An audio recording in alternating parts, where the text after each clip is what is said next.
Hello everyone, welcome to the Gary and Crystal Show. Wait a second, it's supposed to be the Gary and Crystal Show. Okay, so how was your Christmas holiday? It was just absolutely wonderful. Yeah. I had you with me and the kids and went to my mom and dad's, had dinner, opened presents. It was just a nice Christmas. It was a nice Christmas, especially the holiday ham that your mom cooked. Yum. It was awesome. Even took home leftovers. So you want to get started? Sure. I just want to start out, we talk about bank closings, and Crystal said she checked this week. There were actually no bank closings this week. Which is good because they would have closed on Christmas Day.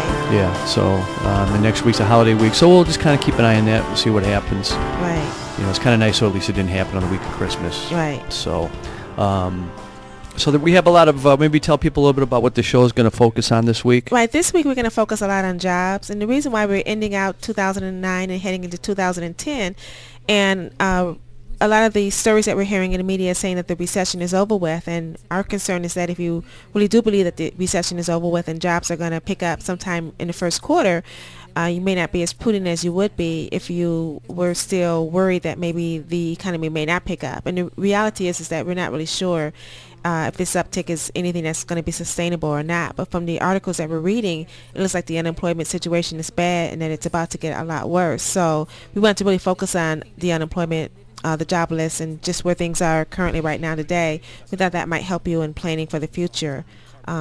So we want to start off, I guess, with an article that just talks about unemployment benefits. So Gary. Sure. MSNBC.com has an article here, states jobless funds going absolutely broke.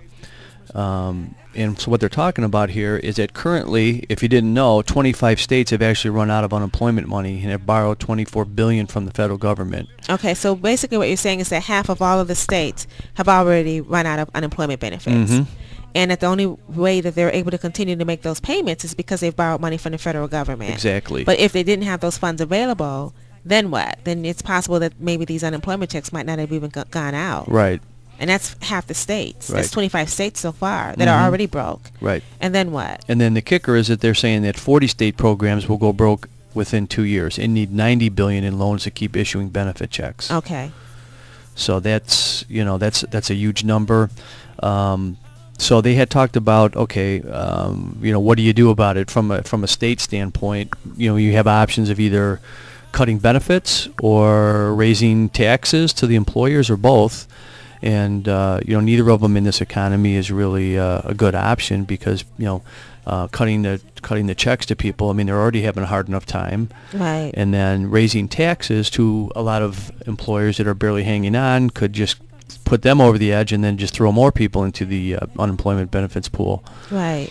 So it seems like their answer right now is to try to borrow money from the federal government. Right. Which I think that's a viable solution. And then, but long term, it looks like some of the states, even with the borrowing of funds from the federal government, that still isn't enough to cover the unemployment benefits that need to be paid out to individuals. So some states, it appears from that article, aren't they talking about cutting the benefits? I think you mentioned one state. Yeah, Kentucky is recommended cutting the benefits about 9%. Okay. And opposing a week's delay in their payments. Now, the average benefit check there is about $309 a week.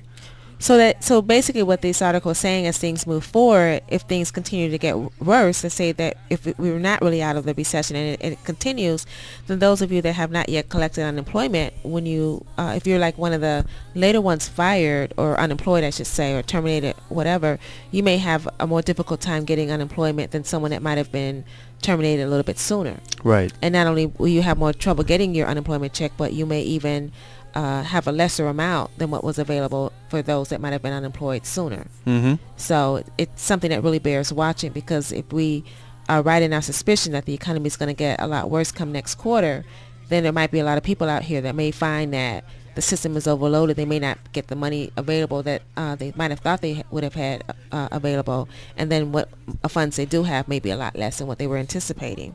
Yeah, and it even says here that West Virginia imposed a freeze on benefit levels this year, and legislators in South Carolina are considering one as well. Right.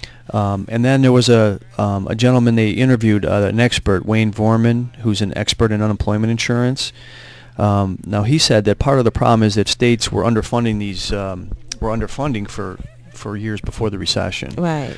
And I guess there's guidelines about how they fund these, and they weren't really following those guidelines, and that's kind of compounded the problem. Right, it's compounded the problem, but he's kind of looking backwards. He's doing like what you should have done in the past.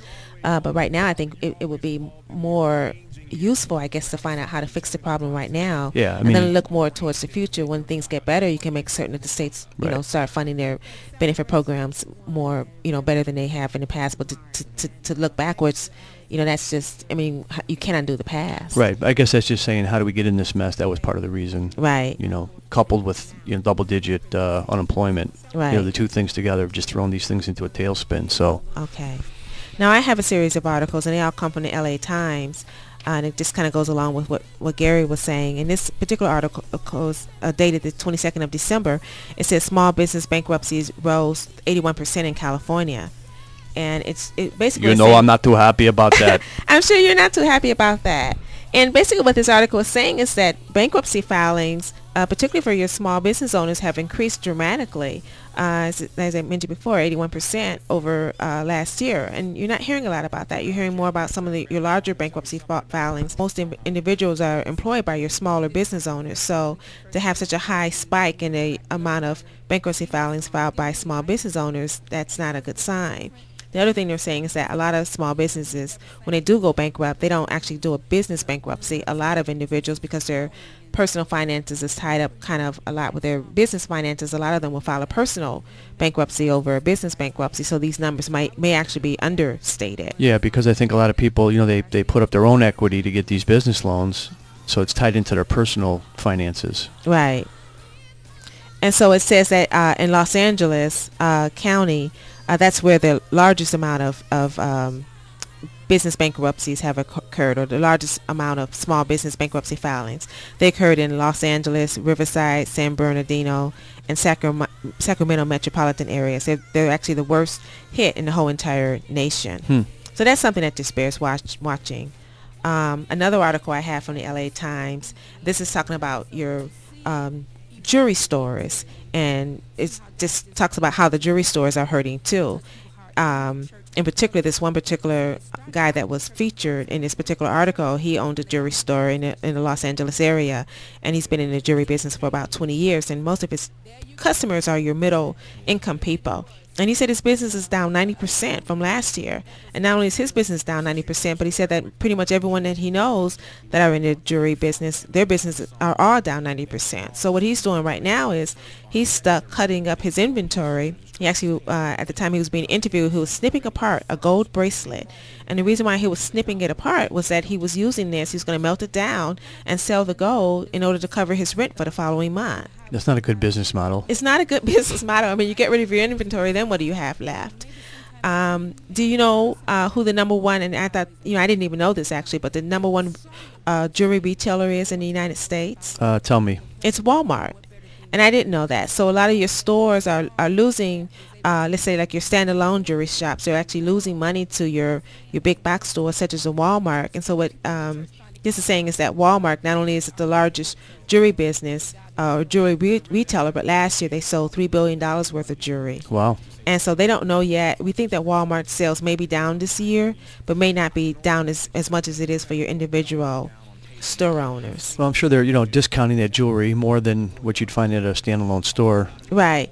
What the other thing, and advertises too. Right. The other thing that this guy did mention, though, he said that with your standalone stores, with them hurting so much in business, you have to be a fool basically to walk into a store and pay full price.